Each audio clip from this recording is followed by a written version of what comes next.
Today we're gonna replace the oil cooler on a 3.6 Pentastar and all this loveliness.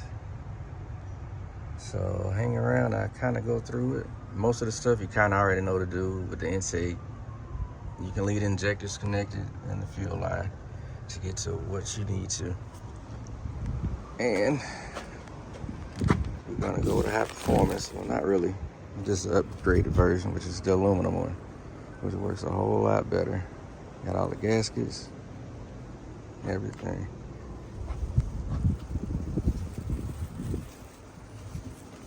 Yeah, give me a second and I'll show you what I'm gonna do next. So to get this oil, can't even talk today, get the oil cool off, you need a Torx E8 size socket. Can't really see it, but looks like that. Looks like star head on the inside. So you got 5 screws you got to remove. One right there, one back there, here, and one right down here. It's dark, you can't really see it. Once you get those out and you disconnect all of your connections, and you got one coolant hose that comes into it. Once that's off, it'll come straight up. But remember, you got 5 bolts that's got to come off. Once you disconnect your plugs back here, you got 2 plugs back here, and you have your coolant hose where it comes in. So let's get this up. Okay, I'll reiterate it again. Make sure you got everything disconnected, because it will leak everywhere as soon as you pull it off, because you're pulling out all the connections, and yeah, got a nice little puddle. So I'm gonna try to clean some of that up. This antifreeze and a little bit of oil and stuff. Get all that cleaned up, and then we'll put the new one in and go from there. All right, now we're gonna look at the old versus new. That's the old one, the cheap plastic that breaks down over time, and this is the new one. Also, during this time, take your time and just look at it and see what's different from the old and new. And already we see that this plug is way bigger than that one, and this is the old one. So we gotta take the plug off of this one and put on that one. So when you're dealing with that, they put the little Teflon tape stuff on there, as you see right there, for the sensor. So you have to switch that over in order for it to work, because if not, you're not gonna have a sensor that's gonna work. So we're gonna get that knocked out while we're comparing, and I'll let you know where to go from there. So now we got everything switched over, and I'm looking at this one and kind of notice where the crack was. You probably can't really see it, there's a bunch of stuff all around it, but it's right down there. So if yours is cracked, it's probably right in there, or right where this metal meets the plastic. Because over time that plastic does warp and crack and everything else.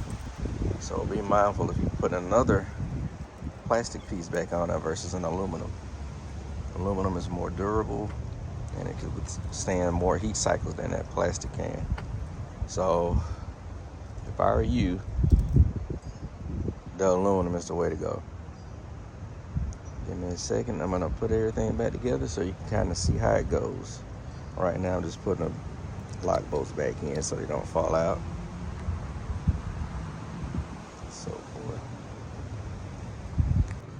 So now we're gonna get this nice new oil cooler in place.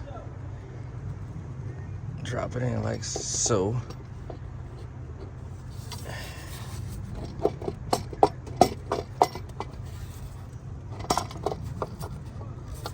And everything is gonna go back in place as it should. So now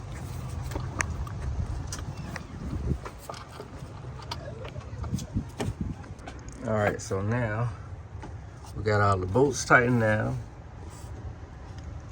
and we got all the lines hooked back up. You see oil sensor, cooler plugs, and your coolant hose. Now everything's back together. It's just that simple. It's just a matter of trying to move stuff around to get to everything where you need to. So now I'm gonna start putting everything back together. Biggest part is done. All of that's torqued down. And now we just got to put the intake back on, the lower intake and the upper, which is over there. So comes the easy part. Just in case I did not mention it, it does come with a brand new oil filter when you buy it. So that's what the inside of the house looks like when you take the oil filter cap off, or the oil cap for the oil filter. So put that back on and torque it back down, of course. And I'm gonna start putting the intake back on. Okay, now the lower intake is back on, which you see I'm gonna change those gaskets out before I put the upper intake back on. I already did the bottom. So for me, a rule of thumb when you're torquing down your bolts, go crisscross. Never start in a line and tighten down. Kind of jump around a little bit, and then when you're done with that, just go around. Just, you ain't got to over tighten it. It's plastic for one thing. And the rule of thumb is, if you don't know the torque level of it, understand what can you replace or what are you going to go back in to replace again. So that's the best rule of thumb on that. I'm gonna put the upper part back on, and I'm gonna hit y'all back up and let y'all see what it look like. Yeah, the nice blue pretty gaskets on. I got the old ones. The old ones on the bottom. Now time for this upper intake. So now everything is almost buttoned down.